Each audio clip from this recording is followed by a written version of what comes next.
नमस्कार दोस्तों, गाजियाबाद में दिन दहाड़े थाने के बाहर एक लड़के को गोली मार दी जाती है और जिस पुलिस को इस पर कार्रवाई करनी चाहिए, इस हमले को रोकना चाहिए, वो खड़े होकर वीडियो बना रही थी। क्या कुछ है पूरा मामला हम समझेंगे। हमारे साथ चंद्रकांत जी मौजूद हैं। चंद्रकांत जी, गाजियाबाद में दिन दहाड़े थाने के सामने एक लड़के को गोली मारी गई। देखिए महिमा, मैं आपको बताऊं कि ये बेहद दुखद खबर है और ये बताती है कि उत्तर प्रदेश में कानून व्यवस्था जो है वो किस कदर धड़ाम हो चुकी है। गाजियाबाद में, वो गाजियाबाद जो एक मेट्रो सिटी है उत्तर प्रदेश की, वहाँ पर थाने के बाहर खड़े शख्स को हमलावर आते हैं और बेखौफ दिन दहाड़े गोलियां मारकर चले जाते हैं, उसकी हत्या कर देते हैं।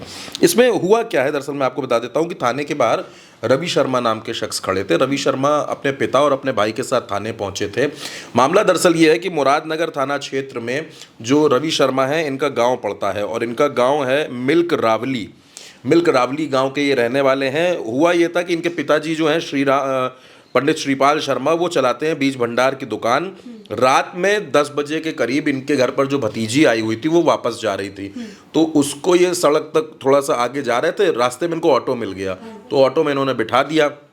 क्योंकि अपनी कार से छोड़ने आए थे तो कार कुछ रास्ते में खड़ी हुई थी, उतर रही थी, गाड़ी रास्ते में खड़ी थी। तो इतने में यहाँ पर गांव का एक शख्स है, उसका नाम है मोंटी, वो वहाँ पर आता और कहता कि तुमने गाड़ी यहाँ सड़क पे क्यों रोक रखी है।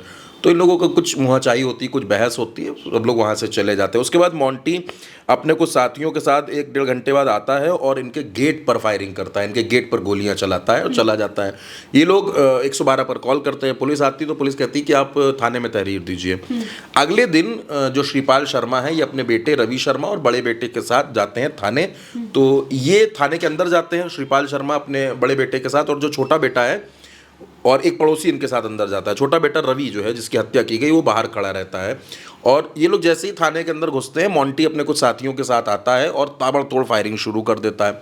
जब गोलियों की तड़तड़ाहट सुनते हैं तो श्रीपाल शर्मा भागते हुए बाहर आते हैं और देखते हैं कि उनका बेटा ज़मीन पर पड़ा हुआ है और हमलावर वहाँ से भाग निकले।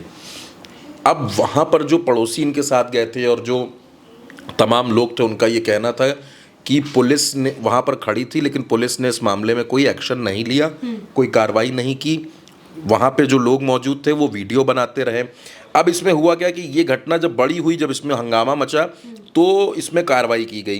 कार्रवाई इसमें ये की गई है कि इसमें एसओ थे शैलेंद्र सिंह और एसआई सूबे सिंह, उनको सस्पेंड कर दिया गया है। समाजवादी पार्टी ने भी इस मुद्दे को उठा दिया। समाजवादी पार्टी ने इस मुद्दे पर एक्स पर अपनी प्रतिक्रिया दी कि योगी राज में कानून व्यवस्था की उड़ रही धज्जियां, गाजियाबाद में एफआईआर कराने जा रहे युवक थाने के बाहर गोली मारकर हत्या, अत्यंत दुखद।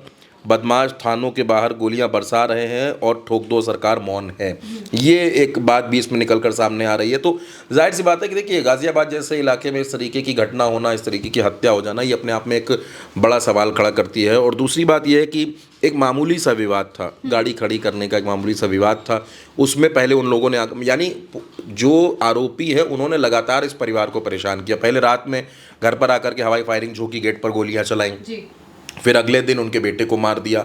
अब उन पिता जो है श्रीपाल शर्मा, उनका कहना है कि हमें इंसाफ चाहिए, क्योंकि मेरे सामने ही मेरे बेटे को मारा गया।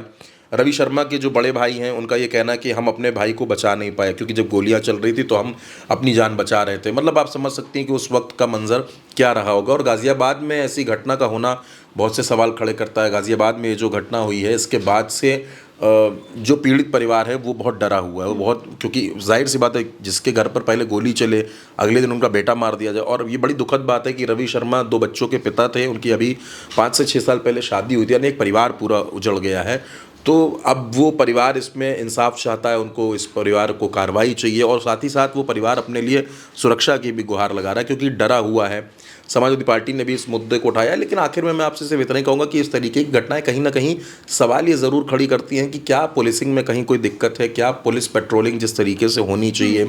इस घटना पर जो 112 को उन्होंने जब बुलाया, अगर 112 इसमें फ़ौरन स्टेप ले लेता, गिरफ्तारी हो जाती उसी समय, तो शायद ये घटना ना होती। लेकिन रात में इस घटना को हल्के में लिया गया। अगले दिन आप देख रही हैं इस घटना में क्या कुछ हुआ, तो कहीं ना कहीं ये सवाल ज़रूर है। बिल्कुल। और गाजियाबाद में जिस तरह से ये घटना हुई है, इसी तरह की और भी घटनाएं उत्तर प्रदेश के कई कोनों से हमें लगातार सामने आती रहती हैं। लेकिन ये जो घटना थी, थाने के बाहर एक लड़के को दिन दहाड़े गोली मार देना, ये सवाल खड़ा करती है उत्तर प्रदेश की पुलिस पर, कानून व्यवस्था पर और बहुत सारी चीज़ों पर। इस मामले में अब और क्या कुछ जांच बैठती है और क्या कुछ निकल कर सामने आता है, ये हमें आने वाले वक्त में पता चलेगा। मेरे साथ जानकारी साझा की चंद्रकांत जी ने। मैं हूं महिमा और आप देखते रहिए भारत एक सोच।